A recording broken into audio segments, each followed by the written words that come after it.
Oferecimento Britannia, be the best. Acesse britannia.com.br. Professor Dionísio da Silva, boa noite, professor. Seja bem-vindo. Querida Poliana, muito boa noite. Não estou mais mexicano, agora sou brasileiro. Em terras brasileiras. Seja bem-vindo mais uma vez. Olha, obrigado. Hoje é Dia Nacional do Fonoaudiólogo, né?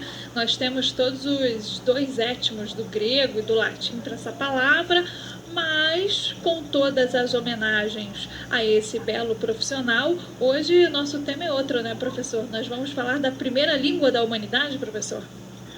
Pois é, todas essas palavras que hoje, todos esses étimos dessas palavras que hoje estão no dia do fonoaudiólogo e também o Dia Nacional da Luta contra a Corrupção, são étimos que vieram do grego e do latim, mas durante muito tempo se discutiu qual teria sido a primeira língua da humanidade. Foram essas, o latim e o grego, que deram esses étimos, e gente muito respeitada já disse muitas besteiras a esse respeito, Poliana. É mesmo?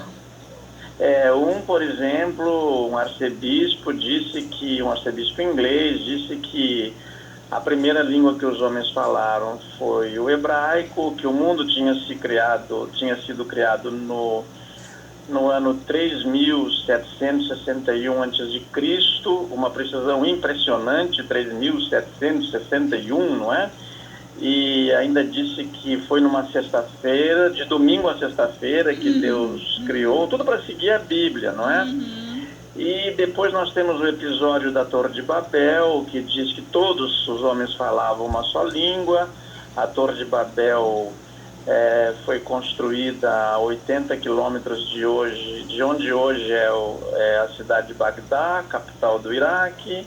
Tem mais um brasileiro, que era um português que vivia em Minas, e ele falou que a primeira língua da humanidade tinha sido a língua portuguesa, que Deus criou o mundo em português, que quando os navegantes chegaram no Brasil, os primeiros navegantes com Pedro Álvares Cabral ainda viram os rastros de Adão e Eva na praia, que tinham sido expulsos há pouco, porque o paraíso era aqui.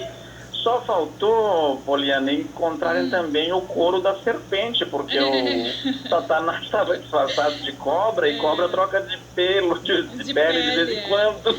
Agora, o senhor sabe, professor, que durante essas pesquisas eu já li um pouco também sobre essas discussões em relação à primeira língua, né, a origem da palavra, mas eu noto que os pesquisadores eles ignoram muito as línguas do Oriente, apesar de termos alguns pesquisadores falando sobre o sânscrito, falando sobre a língua da Índia, por exemplo, eu ainda noto que, não sei se é um preconceito ou se realmente eles não pesquisam.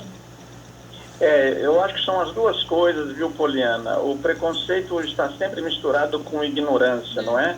Essa busca de a primeira língua da humanidade vem de muito tempo. Um faraó egípcio chamado Samético I, no século VI a.C., mandou criar 2 bebês isolados para ver qual a primeira palavra que eles pronunciavam. Cada um deles pronunciou a palavra bekos, que na língua frígia quer dizer pão. Mas os pesquisadores sempre chegam a uma conclusão, descobrem a mesma coisa, que a primeira palavra de qualquer língua, ela se assemelha ao M de mãe, e do próprio verbo mamar, porque é o primeiro movimento que os lábios da criança fazem. Mais natural, né, professor? O mais natural. Agora, sobre o sânscrito, Poliana, tudo mudou quando um juiz inglês foi trabalhar em Calcutá, na Índia, e descobriu que o sânscrito, que é uma língua muito conhecida do pessoal culto na Índia, já era assim no século XVIII, era muito parecido com os étimos de todas as línguas da Europa. Nossa, isso é muito interessante, né, professor? Muito interessante, porque daí nós fomos procurar e descobrimos, todo mundo descobriu que mãe, olha, a gente diz mãe em português, diz madre em espanhol, diz mama em italiano, diz moda em inglês, diz muta em alemão, mas todas começam com o som de M, que lembra o ato de mamar no seio da mãe. E ainda temos um universo de mais de 6.000 línguas, né, professor? Essas 6.000 línguas, elas incluem os dialetos também? Mas porque a minha dúvida é a seguinte, na Índia e na China, por exemplo, você tem milhares de dialetos, né? Essas daqui que a gente está falando são línguas mais constituídas, é isso? Não inclui os dialetos. São esses números que não é preciso estar situado entre 6.000 e 7 línguas, mas desaparece uma língua mais ou menos por semana. Nossa.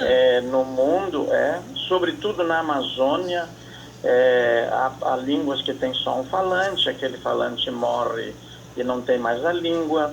O Brasil tem muitas línguas que são faladas por apenas 100, 150, 200 pessoas, que não estão sendo mais usadas a não ser por aquelas pessoas. Então, este universo tende a diminuir. Mas, Poliana, nossos queridos ouvintes têm que saber que existem as megalínguas. A maioria da humanidade, mais de 60% da humanidade, fala não mais que 10 línguas. O hindu na Índia, 800 milhões de pessoas. Então, são megalínguas. Sem contar que, por exemplo, todos nós precisamos do inglês. E falamos inglês, e navegamos em inglês na internet. Então, o inglês não é falado só por aqueles países onde é língua materna. Né? É verdade. Professor Dionísio, até quarta, professor. Um grande beijo, até quarta, Poliana, querida. Mariana Mondini, boa noite para você. Boa noite, até amanhã, Poliana.